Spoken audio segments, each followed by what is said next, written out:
আমাদের মাকে আমরা বলতাম তুমি, বাবাকে আপনি। আমাদের মা গরিব প্রজার মতো দাঁড়াতো বাবার সামনে। কথা বলতে গিয়ে কখনোই কথা শেষ করে উঠতে পারত না। আমাদের মাকে বাবার সামনে এমন তুচ্ছ দেখাতো যে মাকে আপনি বলার কথা আমাদের কোনো দিনই মনে হয়নি। আমাদের মা আমাদের থেকে বড় ছিল, কিন্তু ছিল আমাদের সমান। আমাদের মা ছিল আমাদের শ্রেণীর, আমাদের বর্ণের, আমাদের গোত্রের। বাবা ছিলেন অনেকটা সিংহের মতো। তার গর্জনে আমরা কাঁপতে থাকতাম। বাবা ছিলেন অনেকটা আড়িয়াল বিলের প্রচণ্ড চিলের মতো। তার ছায়া দেখলেই মুরগির বাচ্চার মতো আমরা মায়ের ডানার নিচে লুকিয়ে পড়তাম। ছায়া সরে গেলে আবার বের হয়ে আকাশ দেখতাম। আমাদের মা ছিল অশ্রুবিন্দু, দিনরাত টলমল করত। আমাদের মা ছিল বনফুলের পাপড়ি, সারাদিন ঝরে ঝরে পড়ত।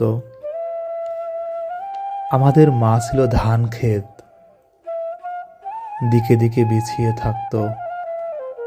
আমাদের মা ছিল দুধ ভাত, তিন বেলা আমাদের পাতে ঘন হয়ে থাকত। আমাদের মা ছিল ছোট্ট পুকুর, আমরা তাতে দিন রাত সাঁতার কাটতাম। আমরা ছোট ছিলাম, কিন্তু বছর বছর আমরা বড় হতে থাকি।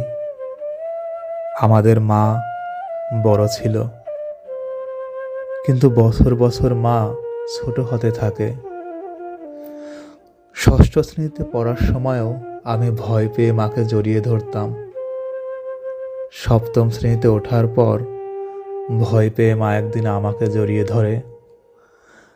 আমাদের মা দিন দিন ভয় পেতে থাকে। আমাদের মা দিন দিন ছোট হতে থাকে। আমাদের মা আর বনফুলের পাপড়ি নয়, সারাদিন ঝরে ঝরে পড়ে না। আমাদের মার ধান ক্ষেত নয়, সোনা হয়ে বিছিয়ে থাকে না। আমাদের মা আর দুধ ভাত নয়, আমরা আর দুধ ভাত পছন্দ করি না। আমাদের মার ছোট্ট পুকুর নয়, পুকুরে সাঁতার কাটতে আমরা কবে ভুলে গেছি। কিন্তু আমাদের মা আজও অশ্রুবিন্দু।